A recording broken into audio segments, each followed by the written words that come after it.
Mesdames et messieurs, bonsoir et soyez les bienvenus pour cette nouvelle édition de votre journal de 22 heures. À la une dans l'actualité. À la une dans l'actualité nationale, le Premier ministre et vice-président du Parti du Rassemblement Populaire pour le Progrès, M. Abdelkader Kal Mohamed, poursuit sa tournée dans les régions de l'intérieur. Et dans l'actualité internationale, direction le Proche-Orient où des médecins étrangers découvrent un système de santé exsangue à Gaza. C'était les titres. Merci si vous nous rejoignez. Eh bien, je vous le disais dans le titre, le Premier ministre et vice-président du Parti du Rassemblement Populaire pour le Progrès, M. Abdelkader Kal Mohamed, poursuit sa tournée dans les régions et s'est rendu hier dans la région d'Obok. C'est l'avant-dernière étape de la tournée des régions, un périple qu'il avait lancé il y a une semaine à Dikil, la ville de l'unité, là où pour ces grands partis politiques historiques, l'esprit patriotique est né.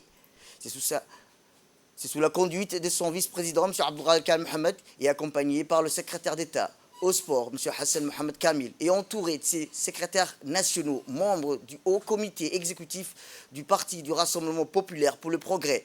Le vice-président du parti, notamment Premier ministre, M. Abdelkader Kal Mohamed, a été accueilli en grande pompe dans son fief natal par les parlementaires du groupe du RPP issus de la région d'Obok, en l'occurrence M. Kamil Mohamed et M. Issa Mohamed Omar, le président du conseil régional, Mohamed Ismaël, la présidente de l'annexe du RPP d'Obok, Mme Fatouma Mohamed Yassine, en présence de plusieurs militants essentiellement composés des représentants de la jeunesse progressiste, des femmes leaders, des sages, des membres de la société civile, des acteurs des organisations proches du parti avec lesquels il a dû partager le moment solennel de rupture des jeunes, des communions et des prières.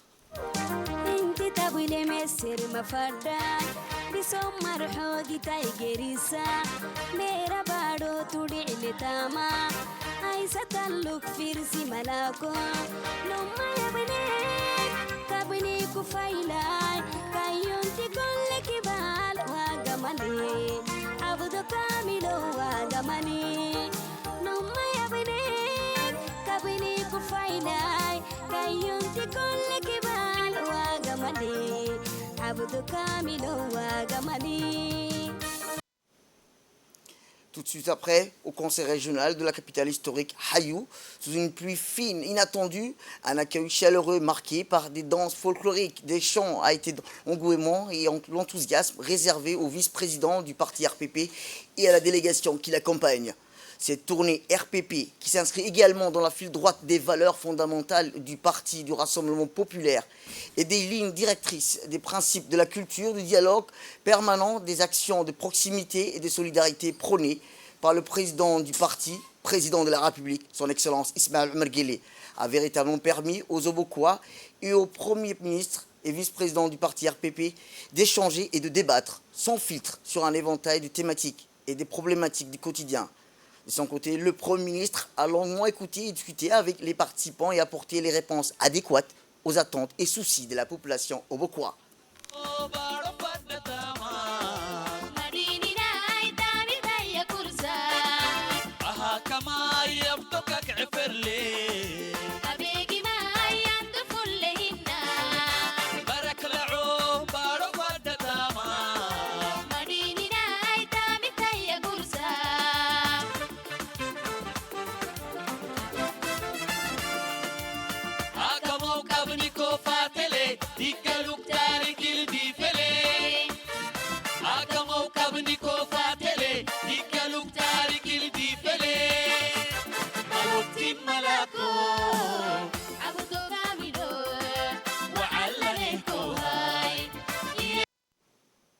Eh bien, le député Kamil Mohamed a adressé ses reconnaissances à l'endroit du Premier ministre et a remercié le président de la République, son Excellence Ismaël Omar Guelleh, pour notamment l'éventuelle mise en place des pompiers dans la région de Bok. De son côté, le président du conseil régional, Mohamed Ismaël, a souhaité la bienvenue au Premier ministre et aux membres de sa délégation. Il a par la suite exprimé sa satisfaction quant au passage de la délégation au sein du conseil régional de Bok. Il a remercié le Premier ministre pour les échanges qui découlent de ces assises.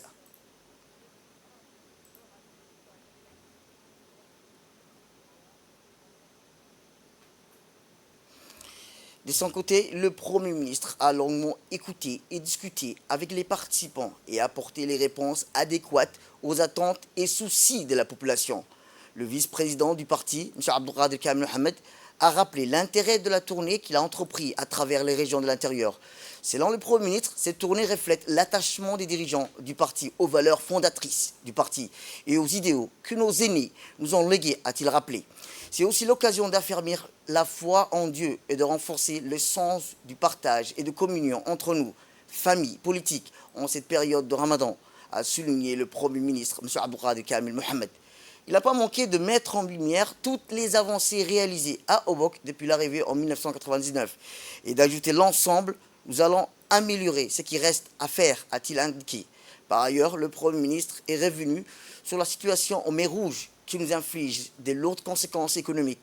Enfin, à l'issue de la séance des réponses aux doléances de la société civile, le Premier ministre et vice-président du parti RPP, M. Abdelkader Kamel Mohamed, s'est dit satisfait de la réussite et de la richesse des échanges et a salué l'ensemble de la population obokois et obokoise. Retour à Djibouti, où la préfecture de Djibouti ayant la responsabilité et la charge de coordonner pour les actions coopératives et des différentes institutions compétentes les différents corps des forces nationales mobilisés durant la réunion de crise qui a eu lieu, rappelons-le, dans la journée du 28 mars 2024, a donné une directive et des mesures décisives claires aux autorités compétentes, qui consistent évidemment à non seulement mettre en place un mécanisme portant secours à la population, mais aussi et surtout à exhorter les réponses à plus d'engagement des responsables et dans des actions d'évacuation des eaux stagnantes dans les différentes artères de la ville qui ont été les plus touchées par les intempéries. Et depuis, d'énormes travaux ont été effectués par les différentes sous-préfectures de la capitale qui se sont donné le devoir de se rendre dans toutes les zones touchées par les pluies afin de constater de visu la situation dans les différents quartiers et les zones susceptibles à être les plus touchées. Force est de mettre l'accent sur le degré de professionnalisme conjugué avec le patriotisme des éléments de la 3e sous-préfecture, conjointement avec la sous-préfecture du 1er arrondissement, des agents de l'assainissement, sans oublier les éléments clés de la protection civile qui ont fait sien des travaux d'évacuation des eaux stagnantes et des eaux usées dans la ville comme dans la commune de Balbala. Les routes sont praticables, l'équipe de l'assainissement et de la protection civile est à pied d'œuvre, les travaux d'avancement afin de rendre les routes plus praticables. L'équipe médiatique de la radio-télévision de Djibouti était mobilisée en ce sens pour s'enquérir de la situation après les pluies et a pu constater le climat calme de la situation dans les zones visitées et le centre-ville. Étant le témoin privilégié, l'équipe médiatique est ce moment des travaux intenses sous le rythme des activités entreprises des énergies taries des agents de la protection civile et celle de l'assainissement un peu tard dans la nuit d'hier, en présence notamment de la sous-préfet du 1er arrondissement, en l'occurrence Mme Fatouma Ibrahim et ses staffs de la préfecture. Eh bien, le préfet du 3e arrondissement nous parle d'ici de la situation post-intempérie dans les zones à fort risque. Il s'est déclaré content de constater que la situation de climat calme qui règne dans le pays suite aux inondations et aux crues de l'ouest d'Ambouli. Il a rappelé que les équipes dans les tâches d'évacuation ont été confiées, mènent les travaux. Nous avons évacué les eaux stagnantes après les pluies. Il s'est déclaré prêt et en alerte pour faire face aux éventuelles précipitations, a-t-il indiqué.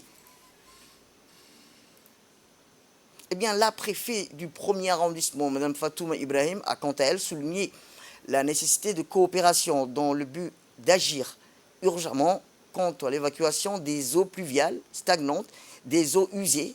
Elle a félicité les équipes de l'assainissement qui sont, selon elle, sur les deux fronts, c'est-à-dire l'évacuation des eaux pluviales et celle des eaux usées. Elle a ensuite rassuré la population de l'engagement fort de la sous-préfecture du 1er arrondissement quant à l'évacuation totale des eaux pluviales. À l'approche de la Eid el-Fitr qui se fait déjà sentir, nous nous sommes d'abord donné le devoir, a-t-elle rappelé, d'évacuer les eaux stagnantes du centre-ville, plus précisément au parking des bus pour les différentes destinations. Les travaux menés par l'équipe de la protection civile et celle de l'assainissement conjointement avec les staffs de la sous-préfecture dans l'évacuation des eaux stagnantes est à saluer, a-t-elle déclaré. Nous sommes à vos côtés, nous avons toujours été là et nous le serons, a-t-elle conclu. Rappelons que ces travaux ont toutefois apporté un sentiment de soulagement et de confiance parmi la population qui ont prêté main forte aux agents sur le terrain. On passe vers le nord du pays où, dans la région de Tadjoura, les précipitations étaient intenses et ont causé des débordements des ouettes et provoqué le blocage de la route entre Sagalou et Lac Assal. Comme vous le voyez sur les images, les ouettes sur le littoral dans ce secteur ont été en haut et ont impacté la fluidité de la circulation entre les deux sens. Eh bien, pour rendre la situation à la normale, le Djibouti Port Corridor Road a pris des mesures proactives pour faire face à cette situation sans précédent. Le DPCR a déployé toutes les ressources nécessaires, surtout en mobilisant un chargeur d'une entreprise locale pour assurer le déblocage rapide et efficace des voies d'accès cruciales, des corridors routiers vitaux pour le maintien de la circulation et le bon fonctionnement de nos échanges, a-t-il rappelé.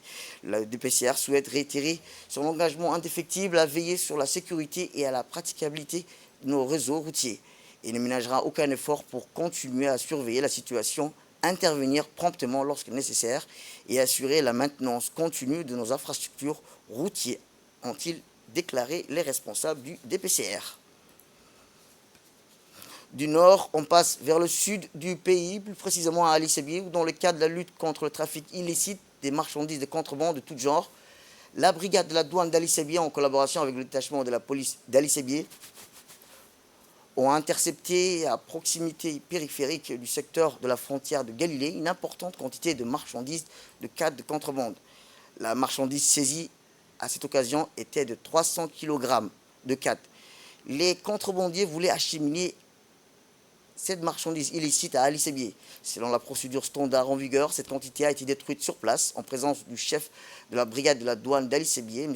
Mohamed Moumin Hassan. Rappelant que la contrebande nuit à l'économie de notre pays et sans complicité d'un potentiel acheteur, les trafiquants ne pourraient exercer ces commerces illicites.